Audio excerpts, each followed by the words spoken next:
Iman itu bukan candu, ya. Ini bukan sekedar pelarian dari apa yang kita hadapi setiap hari, tetapi harusnya iman menjadi gaya hidup, menjadi sebuah keyakinan dan juga pengalaman. Tadi katakan pengalaman, sekali kata pengalaman. Kalau kita punya pengalaman iman, itu akan menolong kita untuk percaya bahwa Allah menyediakan jauh lebih besar di depan kita. Kita tidak akan pernah belajar pelajaran matematika kelas SMA sebelum kita belajar matematika di tingkat SD. Yang ngerti kadang-kadang amin. Dan ketika Tuhan bawa kita dari satu level ke level yang lebih tinggi lagi, saya percaya Allah juga menyediakan berkat yang jauh lebih besar di depan kita. Sesuatu yang tidak pernah kita pikirkan, doakan, bayangkan sebelumnya Allah sediakan. Dan semua kita harusnya menantikan dan berharap akan hal itu. Amin. Nah, di Alkitab ada begitu banyak cerita tentang iman, tokoh-tokoh iman. Dan apa yang saya sampaikan hari ini, saya percaya bukan sesuatu yang baru, tapi kita akan belajar. Dalam cerita ini ada banyak tokoh, baik yang positif ataupun yang negatif. Tapi saya akan jelaskan bahwa setiap orang, agama apapun dia, berapapun usia dia sebenarnya punya iman. Tinggal masalahnya adalah imannya itu benar atau enggak. Nah, kita akan belajar dari kisah Naaman, iman dalam kisah Naaman. Ada banyak tokoh di dalamnya. 2 Raja pasal 5 ayat 1 sampai ayat ke 19. Kita baca bergantian. Saya baca ayat pertama, saudara ayat kedua sampai ayat 19. Kita baca. Naaman, panglima Raja Aram, adalah seorang terpandang di hadapan tuannya, sangat disayangi. Sebab oleh dia Tuhan telah memberikan kemenangan kepada orang Aram. Tetapi orang itu seorang pahlawan tentara, sakit kusta.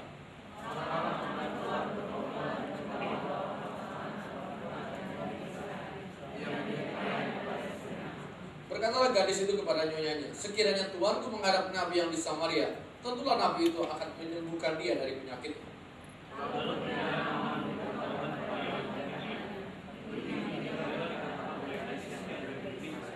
Maka jawab Raja Aram, baik, pergilah dan aku akan mengirim surat kepada Raja Israel. Pergilah Naaman membawa sebagai persembahan 10 talenta perak, 6.000 sikal emas, 10 potong pakaian.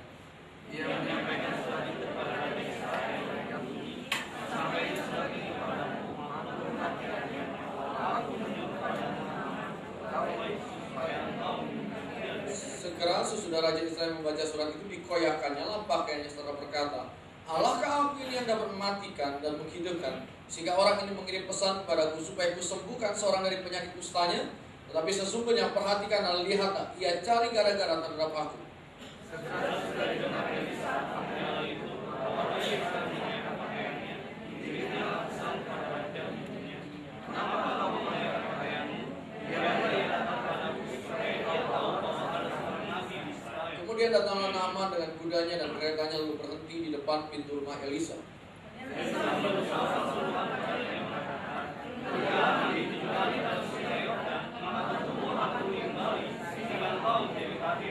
Tapi pergilah Naaman dengan gusar sambil berkata, aku sangka bahwa setidak-tidaknya ia datang keluar dan berdiri memanggil nama Tuhan Allahnya, lalu menggerak-gerakkan tangannya di atas tempat penyakitku, dan dengan demikian menyembuhkan penyakit kustaku.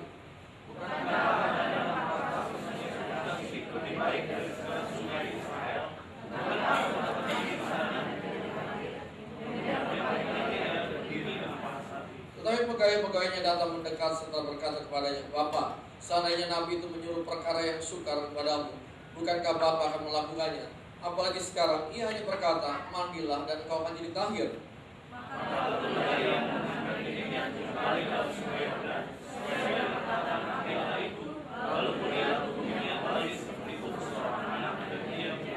Kemudian kembalilah ia dengan seluruh pasukannya kepada abdi Allah itu. Setelah sampai, tampillah ia ke depan Elisa dan berkata, sekarang aku tahu bahwa di seluruh bumi tidak ada Allah kecuali di Israel.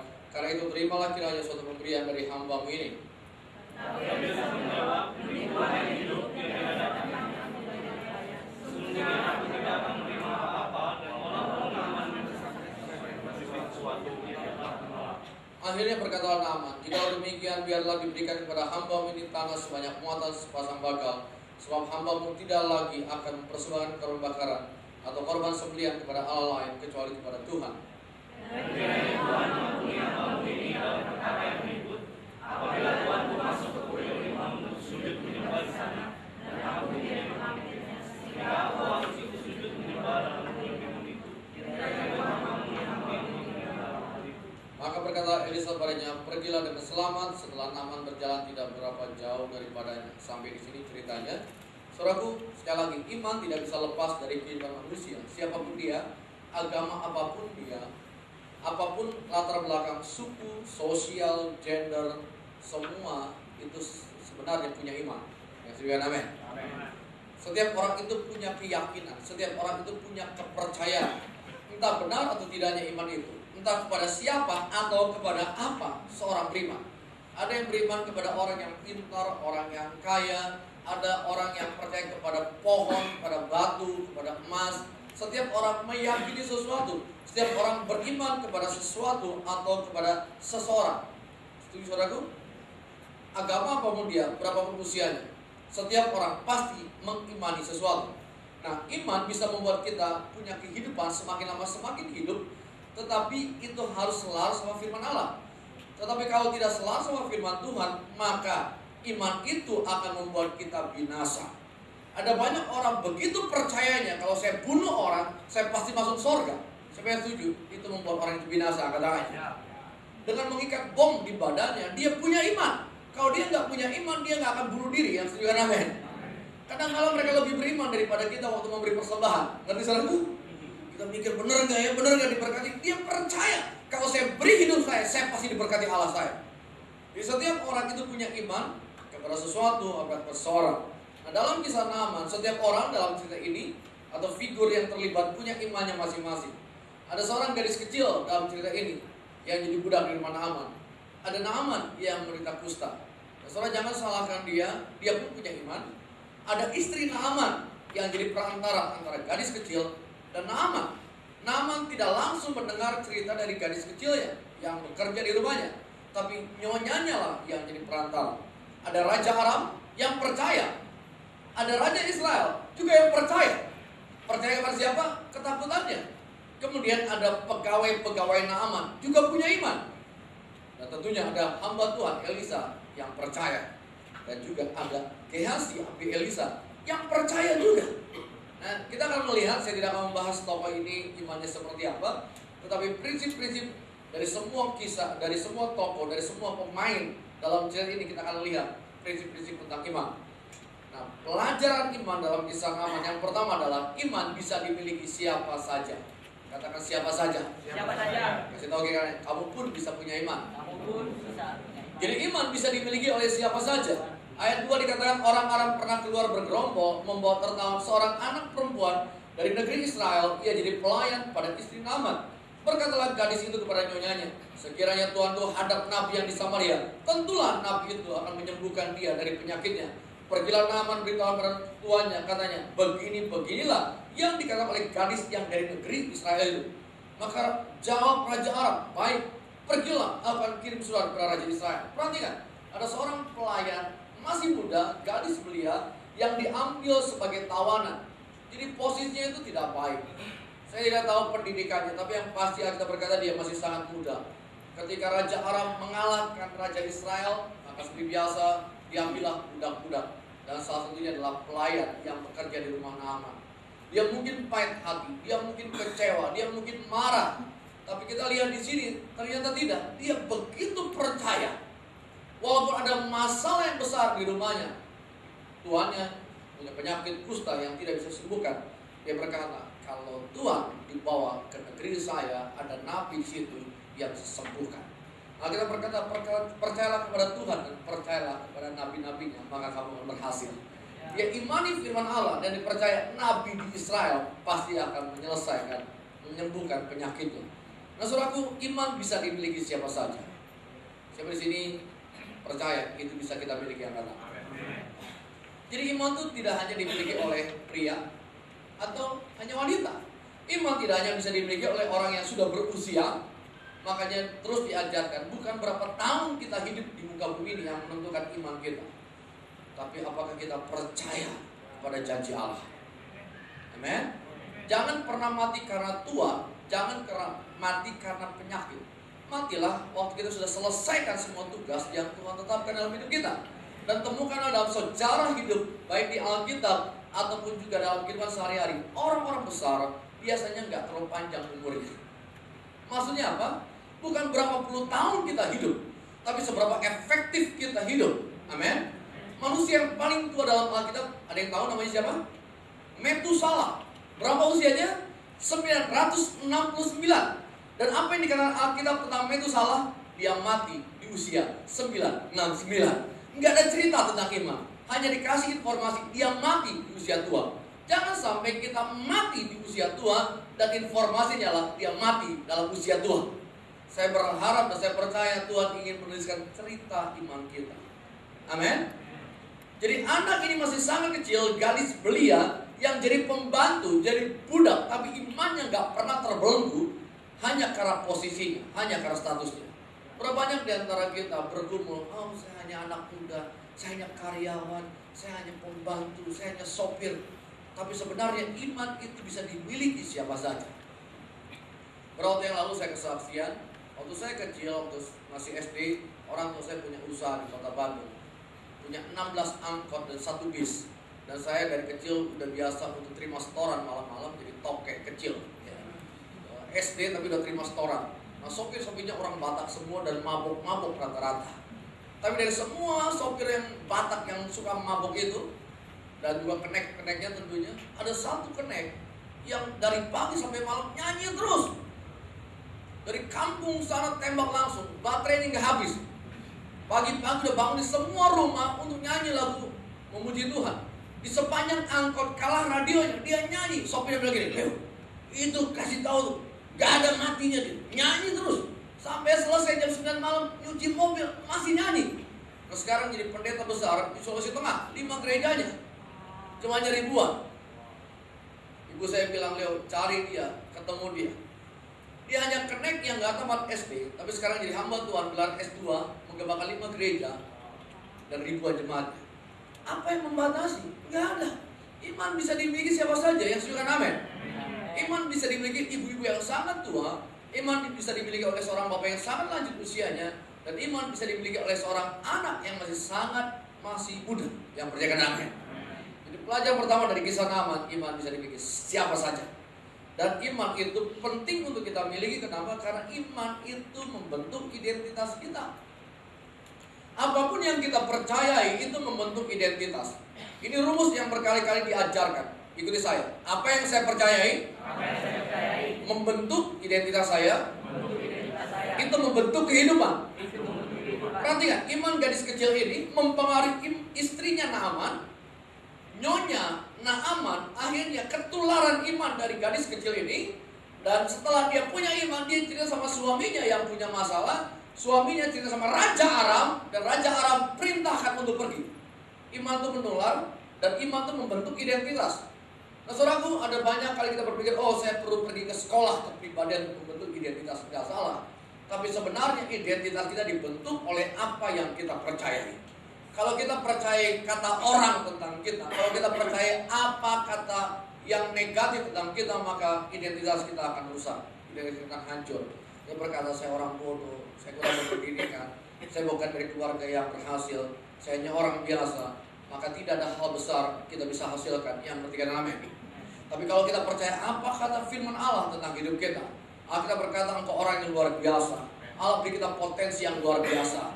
Maka ketika kita percaya apa kata firman Allah, identitas kita sesuai dengan firman Allah. Dan kalau kita punya identitas yang benar, maka kehidupan kita, pekerjaan, bisnis, kesehatan, keuangan kita akan seperti yang kita percayai. Yang ngerti kan amin? Nah, saudara, yang pertama kita bisa belajar, iman bisa dimiliki oleh siapa saja. Semua kita bisa punya iman, amin? Artinya kita bisa jadi tokoh iman. Katakan, saya bisa jadi tokoh iman. Yang kedua, Anda bisa jadi agen perantara iman. Katakan agen. Saudaraku, saya percaya Tuhan itu mengajar prinsip-prinsip, contoh-contoh dalam Alkitab supaya kita itu bisa mengaplikasikan. Ketika dia perintahkan Adam, taklukkanlah bumi. Kemudian Adam gagal. Kemudian Yesus ketika dia mau naik ke surga, dia panggil murid-murid berkata, pergilah jadikan segala bangsa murid. Murid artinya percaya kepada Tuhan. Murid artinya seperti gurunya. Dan Yesus berharap iman murid-muridnya ditularkan ke seluruh dunia. Yang setuju kan amin. Apa yang gagal dilakukan oleh Adam dalam Taman Eden, Yesus berkata pada muridnya, sekarang pergilah ke seluruh dunia, buatlah seluruh dunia percaya kepada saya, percaya kepada Bapa, dan lewat imanmu mereka akan percaya kepada Allah.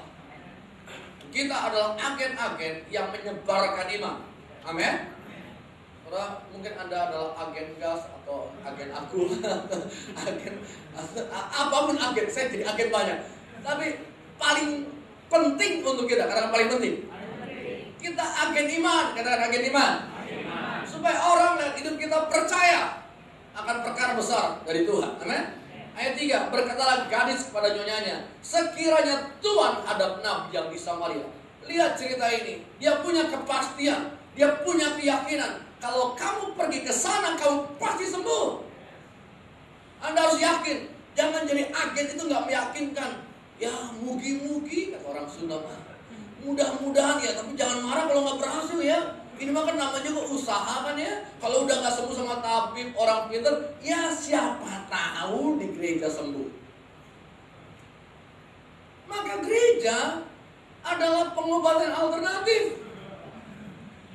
Ya kalau udah nggak diberkati lewat dukun itu, Gunung Kawi nggak berani, ya mudah-mudahan lah, coba-coba aja ke gereja, coba-coba aja kasih persembahan, siapa tahu berhasil. Maka kita jadi orang pintar yang memberikan solusi alternatif.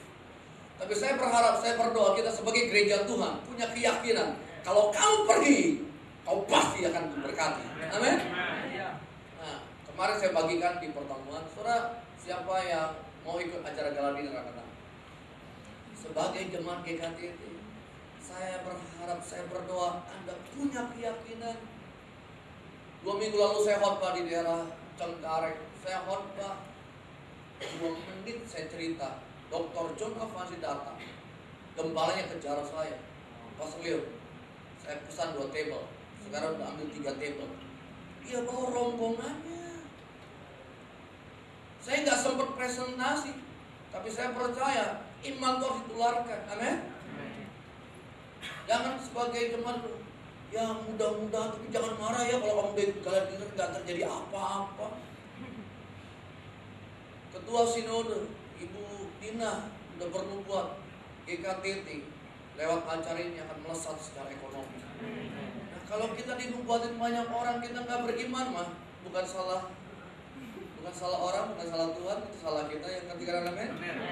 Siapa ingin diberkati Tuhan? Orang sudah bernubuat buat gereja kita, orang sudah bernubuat untuk keuangan kita, dan saudara harus anggap itu, Anda harus yakin. Amin. Sekarang saya jual mahal sama orang lain. Itu sebenarnya acara gereja saya. Jadi itu acara internal kami. Jadi ya kalau mau gimana ya, saya nggak bisa ngomong bapak. Jangan jual murah,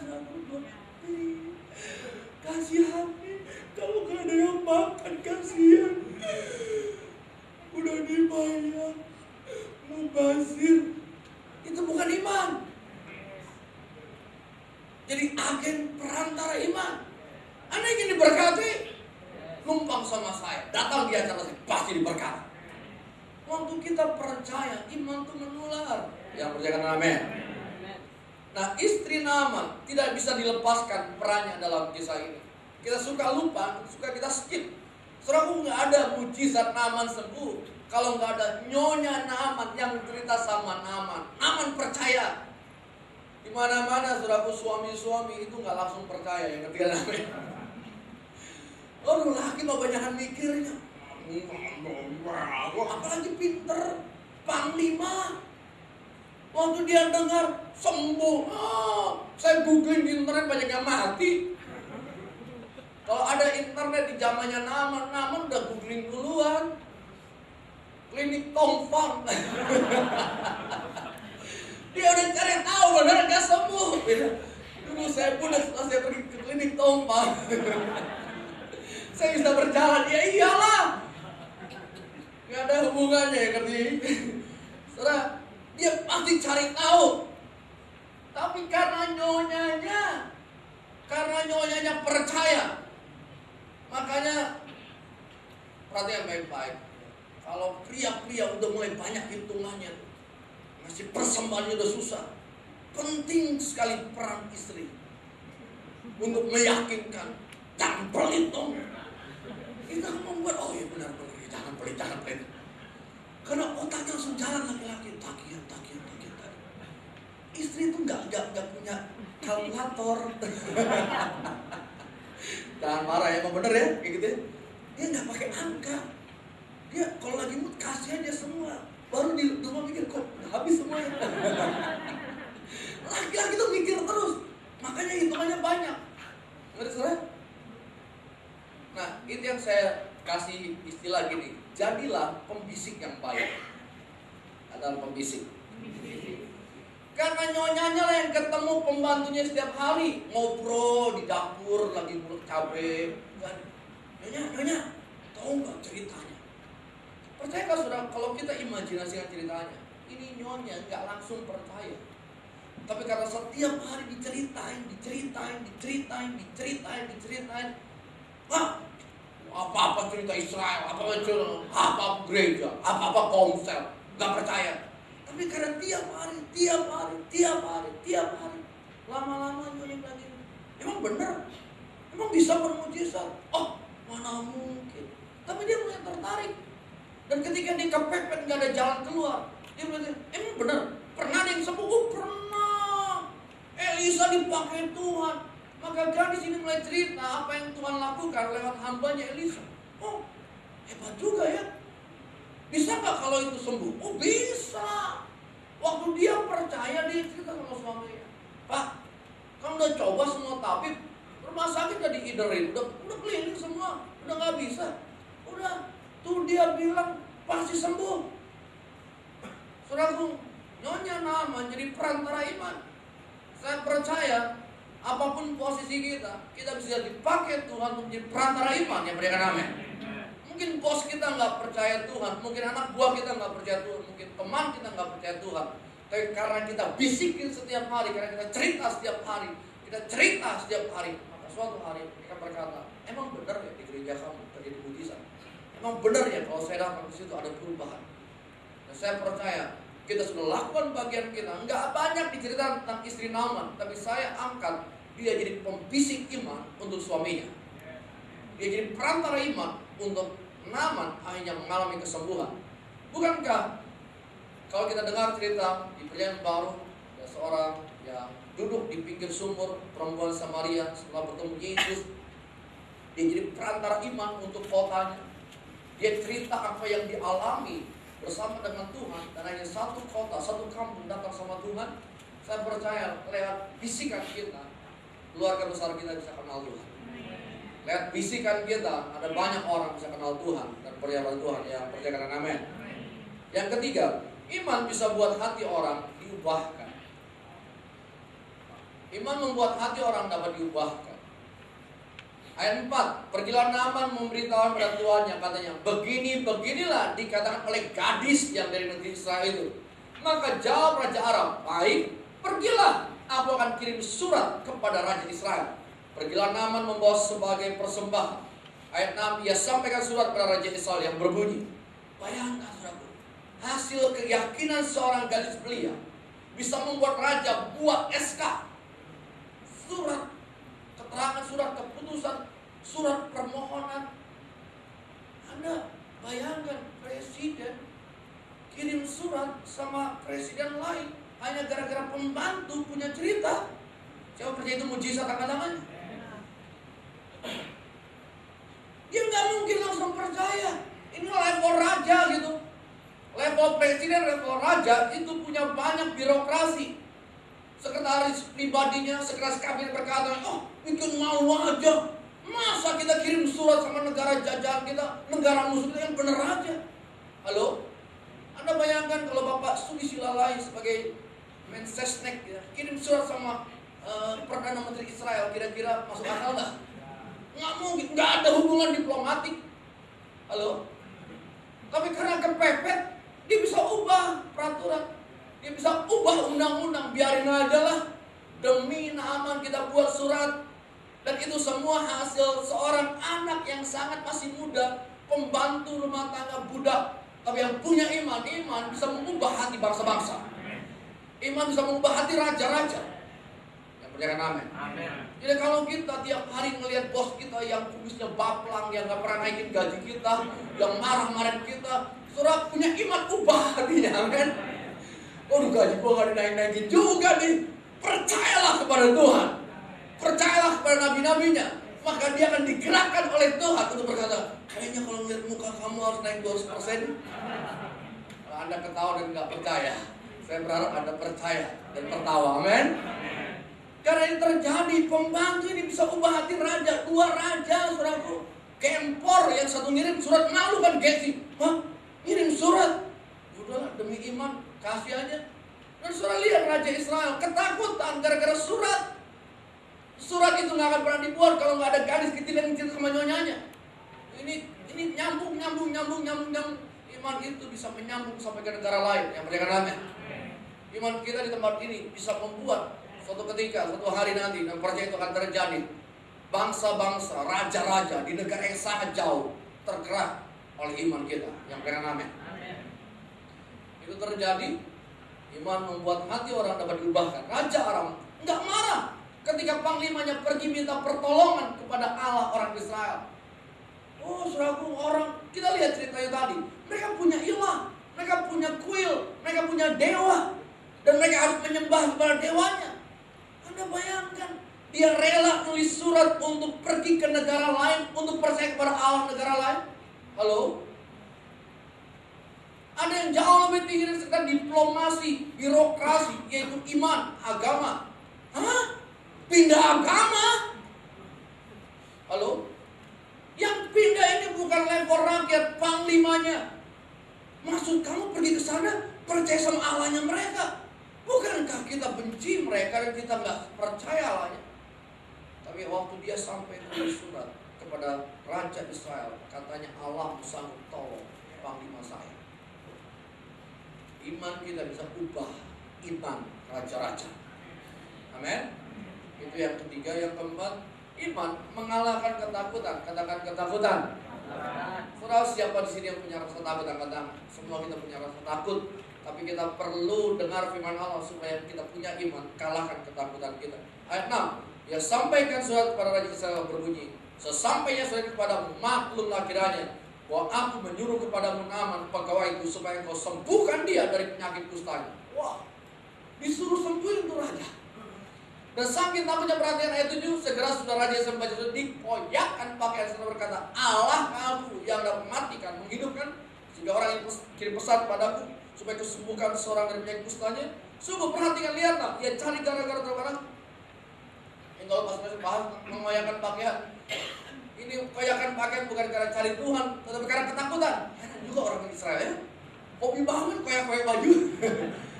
Pelajarannya punya hobi koyakan pakaian. Dan dia saking kalau dia koyakan pakaian berkata, mati lagu. Dia cari gara-gara. Ngerjain banget di Raja Aram. Orang Israel udah takut, ini rakyatnya udah diambil jadi tawanan. Sekarang rajanya cari gara-gara, minta disembuhin dari penyakit kusta. Dia ketakutan, dia nggak punya iman. Sekali lagi saudara, setiap orang punya iman, termasuk kepada ketakutan. Lalu, waktu kita lebih percaya ketakutan daripada Tuhan, kita sedang beriman pada ketakutan. Apapun yang kita yakini itu akan menarik, mendekati kita. Kalau kita takut, ketakutan akan datang. Kalau kita pikir, nanti akan datang. Miskin saya, miskin akan datang. Dan orang Israel, rajanya itu takut. Bukannya senang, bukannya tertantang. Berapa banyak di sini nggak ada. Kita melihat kesempatan datang, bukannya senang, malah takut. Lalu Anda nggak pernah ngalamin ya? Ini datang, wah bukan. Ini dia, cari gara-gara nih.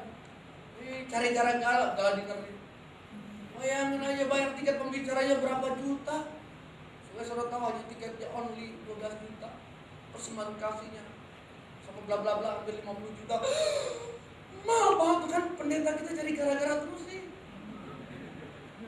Nanti yang ketempuan jemaat juga. Alasannya ini loh, pinter aja tuh gembala. Saudara mau lihat itu sebagai masalah atau sebagai berkat Tuhan? Saya mau lihat itu sebagai berkat Tuhan. Amin. Jadi bersyukurlah ada di tempat ini karena saudara tidak akan dinabobokan. Kasihan ya, jemaat kita ya lagi bergumul, habis BBM naik, jengkol naik, cabai naik. kasihan juga ya mukanya tuh udah gampang lonjong. Iya jangan deh, kita buat deh acara di Karang Taruna. Itu ada pos ronda kosong, kita mau ibadah di situ aja ya. Pakai kipas, keliling, pembicara lokal aja, naik angkot biar murah. Lalu kita ditarik turun ke bawah. Kayak waktu kita dibawa Tuhan naik, kita Raja Israel ketakutan. Saya percaya Allah gak ingin kita takut. Amin. Belum selesai acaranya ada PPJ di Bali, butuh ratusan juta. Belum selesai saya minggu lalu rapat di Sinode, belum. Pastor Leo siap-siap acara tahun depan. KTT 500 juta ya, siap-siap untuk dana pembicara. Membuat KKN 50.000 orang di Soe. Dan acara di Jakarta harus tempat yang paling mahal. Langsung sesak nafas semua yang kumpul di situ, saudara.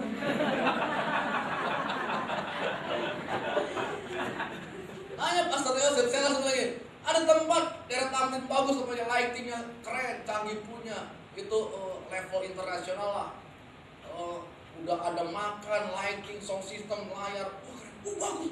Berapa sekali pakai 400 juta ikut makan? Bagus, kita ambil aja. Berapa hari aja? 2-3 hari. Siapa yang bayar? Kita semua. Dan kita mulai berkata, Pastor Leo sebentar, gaji saya 1 juta plus Pastor Leo. Dikasih 10 tahun pun gak akan cukup. Itu artinya Tuhan akan percepat apa yang Anda pilih. Amin. Allah akan percepat iman kita. Allah akan lipat gandakan kemampuan kita. Yang berikan amin. Jangan lihat itu sebagai ketakutan, lihat itu sebagai kesempatan. Semakin besar kepercayaan yang Tuhan berikan, Allah akan membawa kita melampaui apa yang menjadi target kita. Sekali saya ulangi, jangan kejar hanya target, kejar visi Allah. Visi Allah itu unlimited. Aku melihat batas kesempurnaan, tapi firman itu jauh lebih luas. Kalau kita lihat firman Allah, firman Tuhan itu jauh lebih luas. Amin. Sehingga kita gak batasi Tuhan. Kasihani saya Tuhan. Saya cuma segini mampunya Tuhan. Cacing kecil. Waktu saya usia 18 tahun, saya baca Alkitab tentang Yakub dan kitab Yesaya. Dia berkata, saya cacing kecil. Tapi Tuhan berkata, enggak, kamu bukan cacing kecil. Engkau terang, engkau matahari. Karena kalau kita pikir kita cacing kecil yang bisa diinjak siapapun kapan saja. Tapi sebenarnya kita ini adalah orang-orang yang dikatakan Alkitab biji matanya Allah. Bahasa Indonesia lucu, apelnya Tuhan. Biji matanya, ini kita milik Tuhan yang berharga. Iman kalahkan ketakutan. Raja Israel takut, tapi Tuhan gak ingin kita takut. Amin. Baca di Alkitab Daniel. Dia lihat itu singa, dia gak takut. Daud lihat singa tadi dari khotbah. Dia bukan takut, singa takut melihat Daud. Itu ABG yang harus jadi idola, saudara. Usia 14-15 tahun. Kalau ada singa lagi nongkrong di padang rumput gitu ya, Daud lewat, singa kabur semua. Kalau anak muda sekarang lagi nongkrong, datang singa, kabur semua anak mudanya. Kenapa? Karena Daud punya hobi yang iseng luar biasa. Kejar singa, tangkap singa, robek mulut singa. Itu kalau bukan pengurapan Tuhan gak bisa robek mulut singa. Anda di rumah aja potong daging, kalau pisaunya katanya repot amat, bener ya? Daud, wah galak. Saudara jangan berpikir Daud itu untuk menyembah Tuhan itu lemah gemulai. Dia tuh penyanyi loh. Daud itu lemah gemulai. Daud bukan bencong. Prajurit. Amin. Banyak orang tim pujian penyembahan itu lemah gemulai. Siapa bilang Daud itu maskulin? Daud itu prajurit. Dia pelari. Dia pelempar alih-alih yang hebat. Dia pemanah. Dia penombak. Dia pegang pedang luar biasa. Tapi dia penyembah Tuhan. Amin. Jadi gereja kita gak ada yang ini. Tapi kita sembah Tuhan.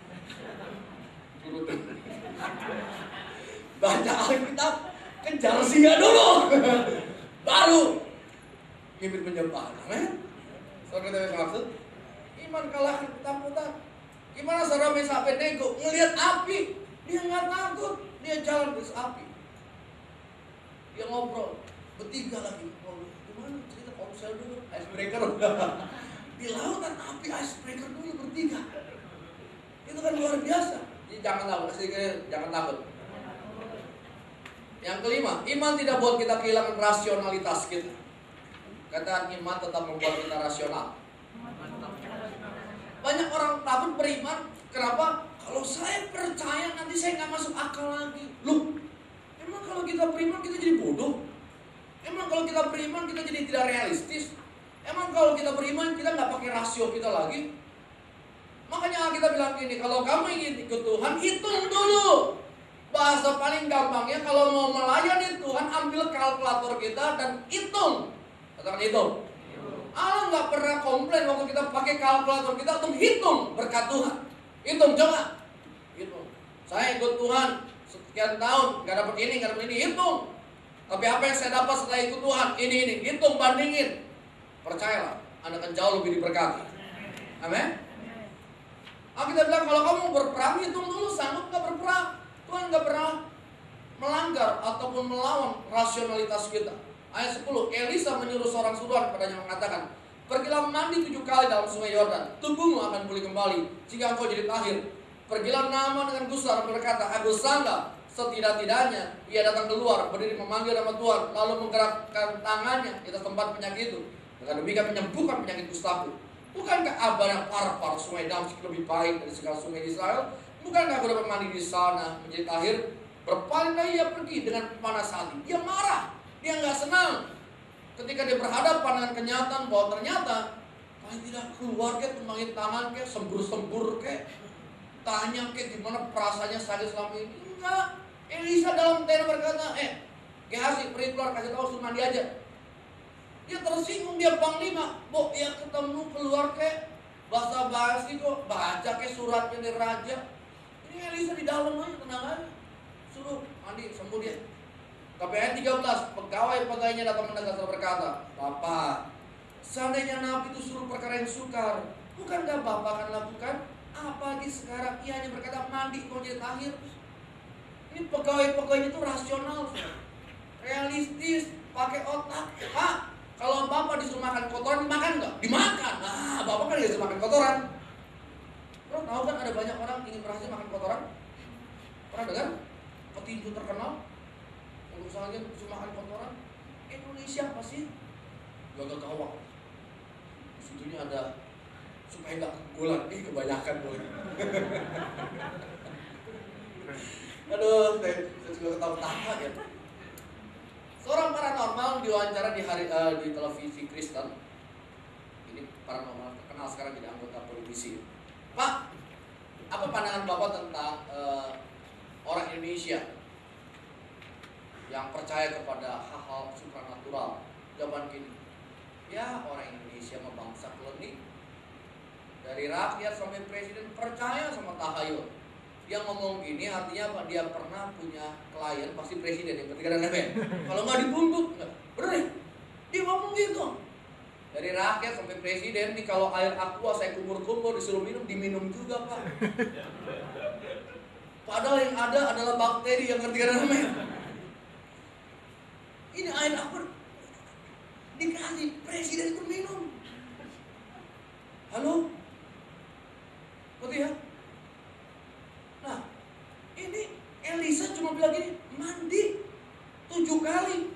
Dia marah karena dibandingin di negara saya ada sungai lebih bersih. Pegawai bilang gini, Pak, kalau soal bersih, kalau soal mandi di sungai yang lebih bersih dari sungai di sini, beli aqua aja.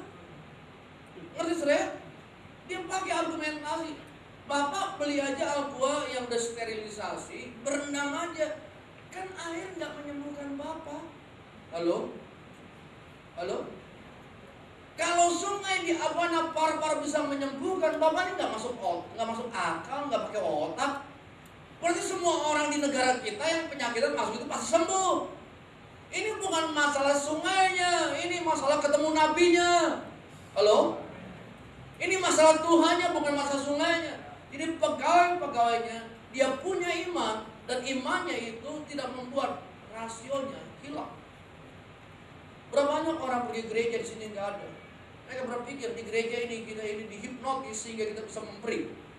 Saya setuju itu tidak terjadi angkat tangan. Makanya saya bilang ini, coba pakai kalkulator. Saya melayani Tuhan 22 tahun. Tidak full time, saya 15 tahun melayani Tuhan. Kenapa saya tetap memberi?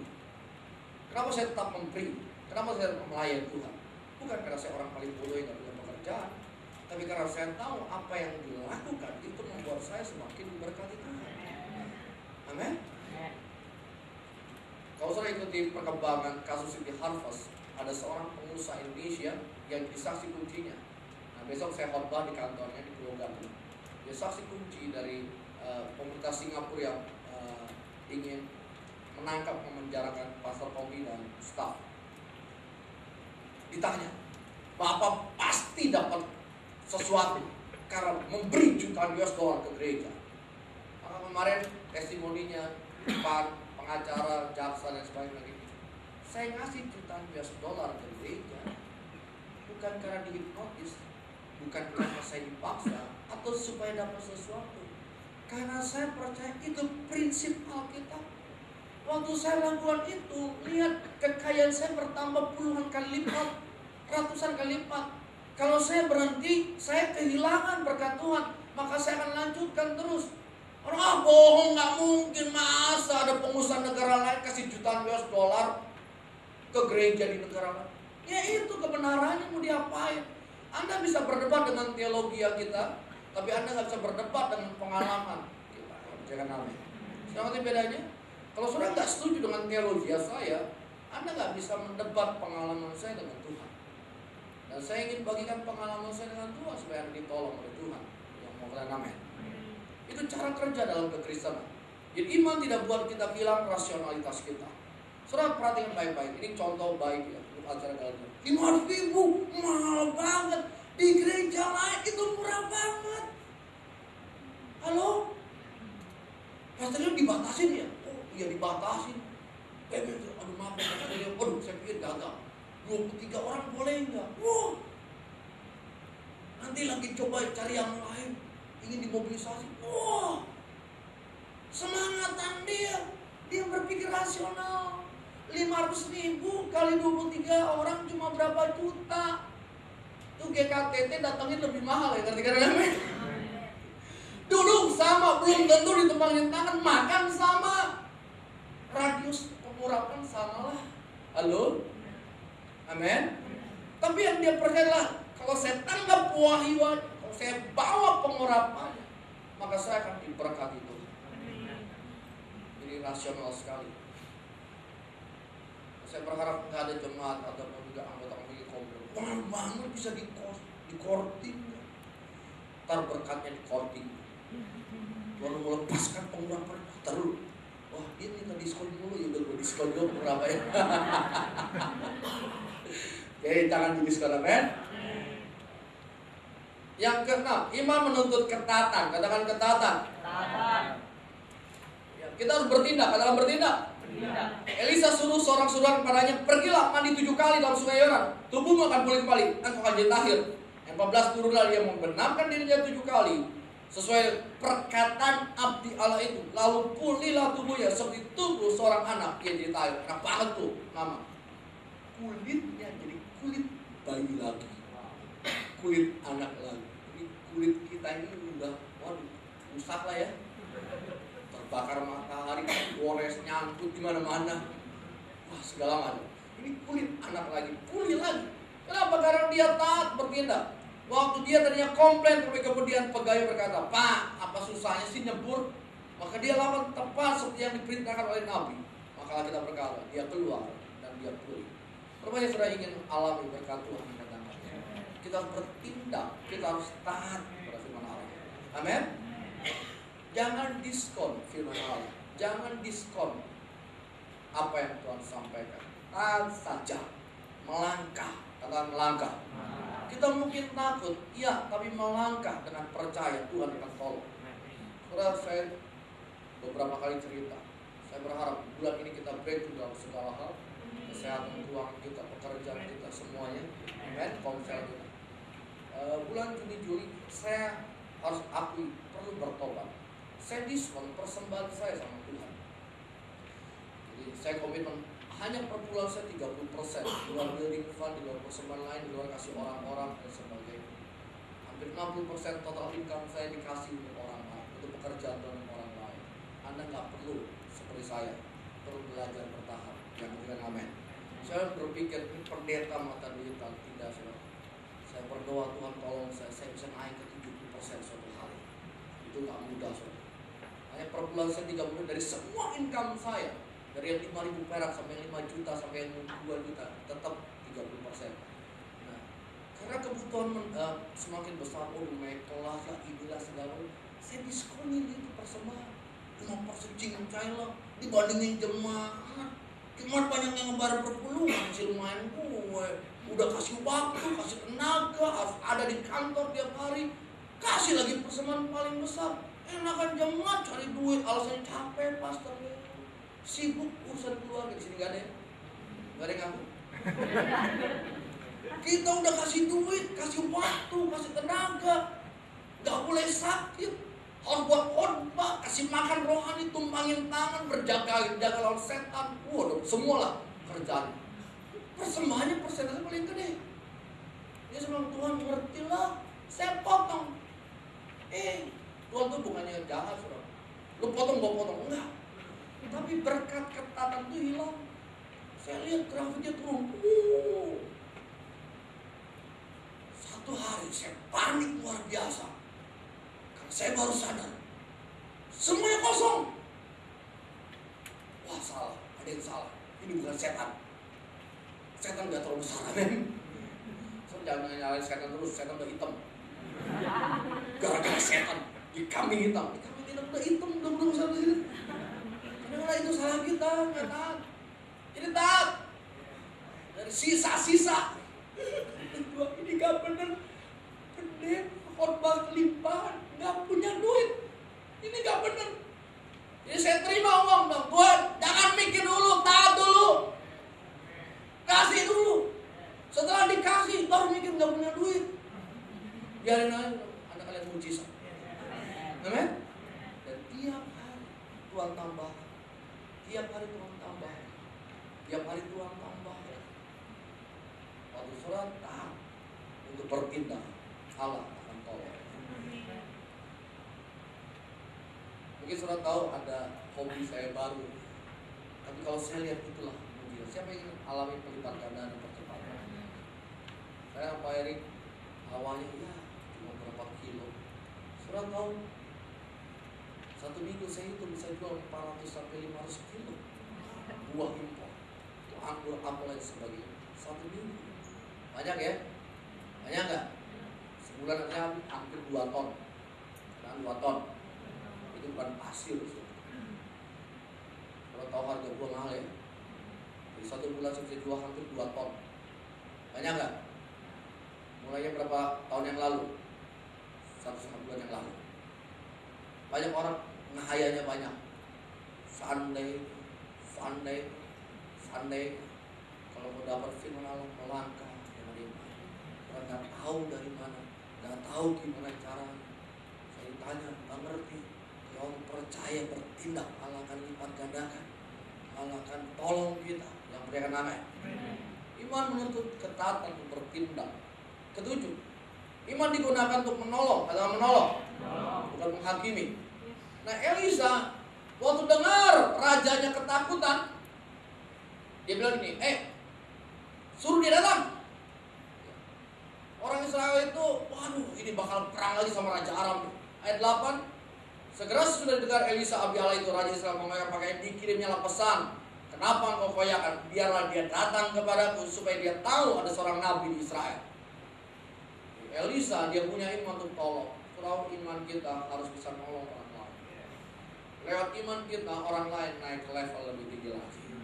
Lewat iman kita orang lain itu Allah terobosan yang mau menenang.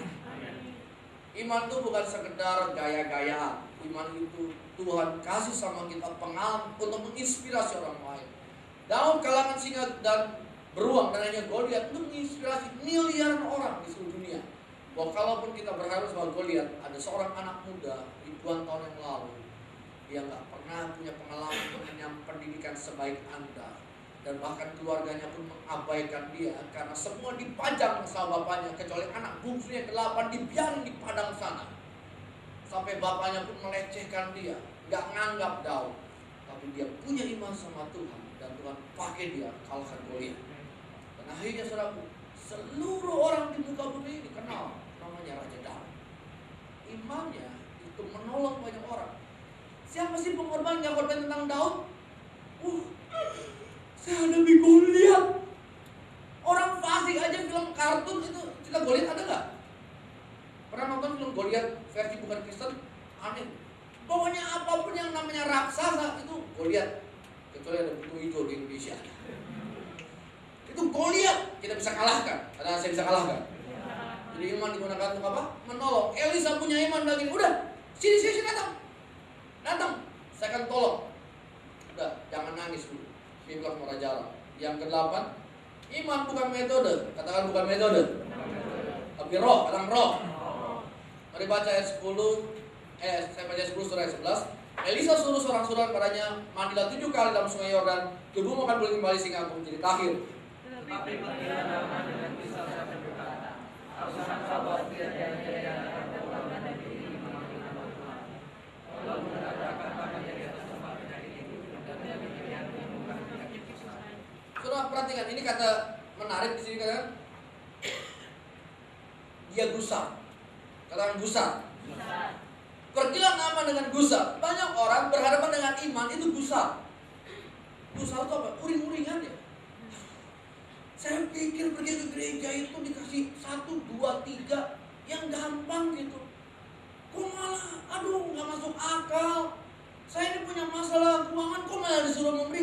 Banyak orang gusar. Di sini gak ada yang gusar, amin. Tapi Naaman, dia orang terpandang, dia panglima, dia orang hebat, dia gusar ketika berhadapan dengan iman. 2 Korintus pasal 4 ayat 13 dikatakan ini. Namun karena kami memiliki roh iman, kata roh iman. Seperti ada tertulis, aku percaya, sebab itu aku berkata-kata, baca, maka kami juga percaya, sebab itu kami juga. Roh iman itu adalah percaya berkata-kata. Katakan percaya.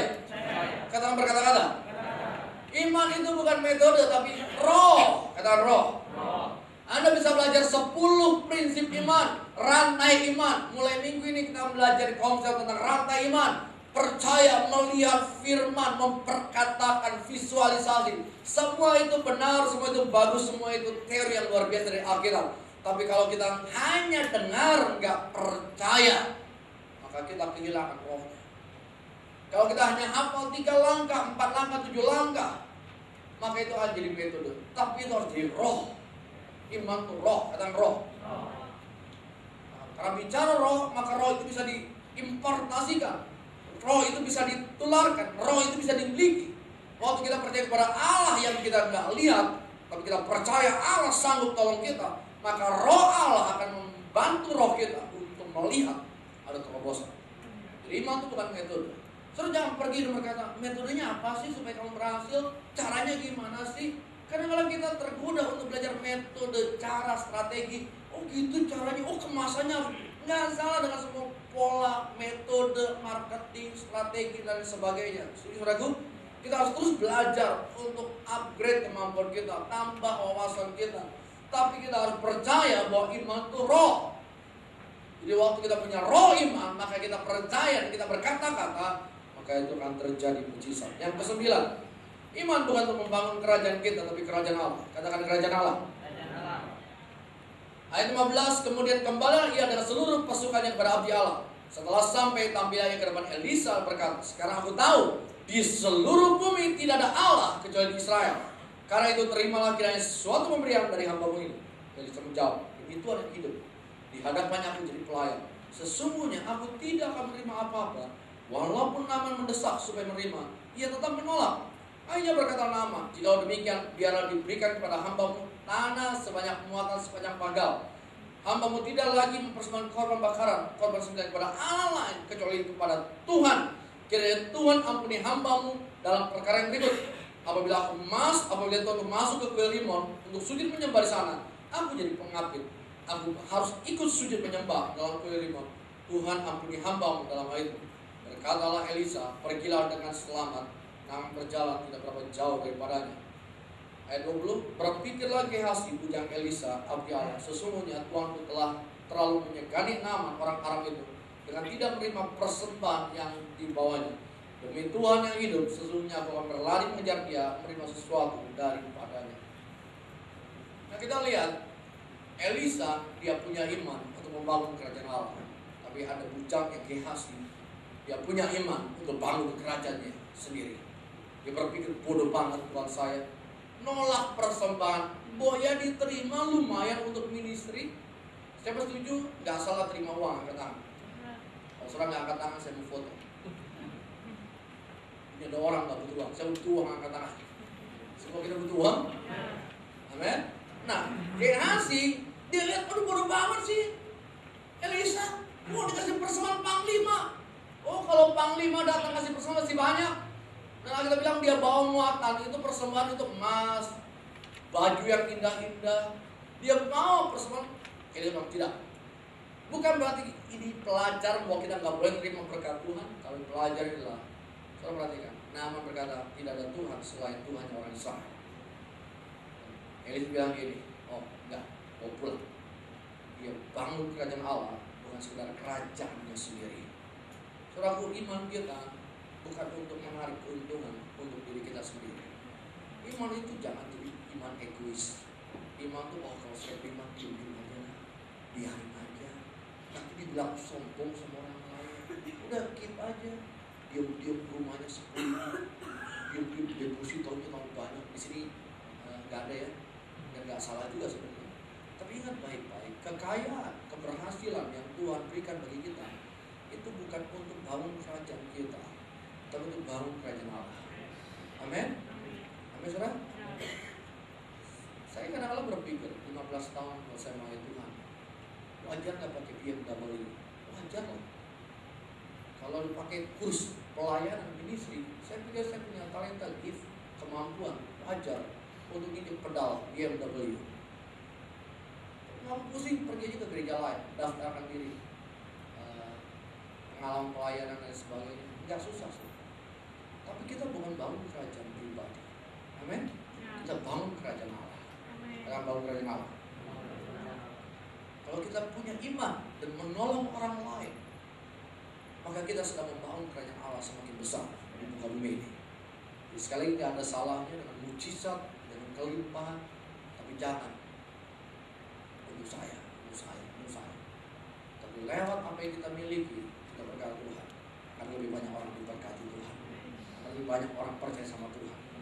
Dan yang terakhir, yang ke-10, ada banyak poin hari ini. Iman harus dipertahankan. Katakan dipertahankan. Nah, sebelum saya jelaskan, saya kasih motivasi untuk setiap kita. Kadang-kadang kita lupa, semakin lama kita ikut Tuhan, semakin tua kita ikut Tuhan, kita seringkali berkata, ya mudah-mudah lah. Ada waktunya kita ingatkan diri kita ketika pertama kali kita kenal Tuhan, atau long time ago in Bethlehem, waktu kita masih sangat muda. Nah, tadi pagi sudah ada foto, ya. Coba tampilkan foto. Ini lucu, ya. Ada foto. Ya, lihat tuh. Lagi ngapain tuh? Ada lagi fotonya? Oh. Ada lagi? Masih pakai pampers tuh.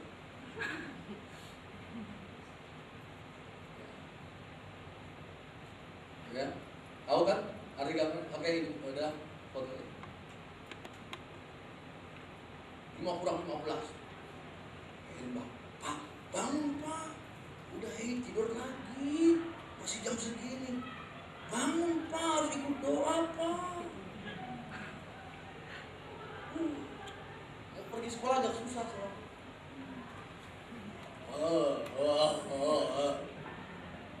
Jam 5:15 udah bangun. Ayo Pak, mana senang? Masih bangun lagi. Saya masih ngantuk-ngantuk. Itu mau benar. Maksud saya, benar. Karena kakak-kakaknya udah pada bangun. Ayo Pak, duduk langsung. Doain yang tua-tua supaya datang gereja. Kalau sampai nggak terketuk lagi, kalau sampai nggak bertobat lagi, malaikat datang juga nggak ada perubahan. Tapi saya percaya bahwa saudara orang yang rajin, amin. Ini kurcaci yang kecil-kecil. Ada yang ketiduran. Ayo semangat, berdoa lagi, berdoa.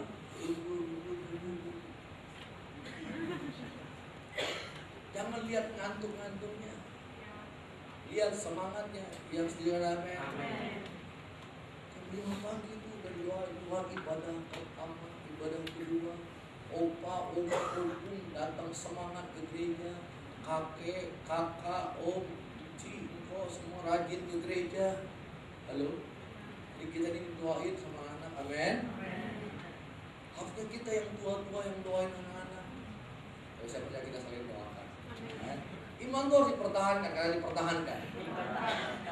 Sejak kecil kita berharap anak-anak kita berlatih punya iman, tapi sampai kita tua kita tetap punya iman. Amin. Ayat 17, akhirnya berkata Naaman, jikalau demikian biarlah diberikan kepada hambamu tanah sebanyak muatan sebatang bagel. Hambamu tidak lagi persembahkan korban bakaran atau korban sembelihan kepada Allah lain kecuali kepada Tuhan. Kiranya Tuhan ampuni hambaku ini kalau perkara ini terjadi. Ini begini, kalau raja saya pergi ke kuil Rimon, saya kan pengabdinya, saya harus ikut. Nggak mungkin enggak, itu peraturan, itu tradisi, itu birokrasi kerajaan. Saudara nggak mungkin dong presiden pergi keluar negeri nggak ada menteri di sampingnya yang ketika amin. Halo? Kalau presiden sembahyang itu harus ada tuh menterinya, salah satu. Itu prosedurnya. Dan namun lagi nggak mungkin saya nggak ikut. Makanya saya bawa tanah dan permisi ya, hamba Tuhan. Saya bukan nyembah lagi dewa di kuil Rimon. Saya sembah Tuhan yang orang Israel. Ada resiko jadi panglima, saudaraku. Bukan kompromi, dia tetap komitmen. Ada banyak orang ketika diberkati Tuhan lupa diri. Di sini nggak ada. Waktu susah cari Tuhan diberkati. Aduh, ya, jangan terlalu fanatik lah, ikut Tuhan lah, biasa aja. Ya namanya juga bergaul. Naaman dari awal dia komitmen. Kalau mau saya harus masuk ke kuil Rimon, saya tetap percaya kepada Tuhan orang Israel.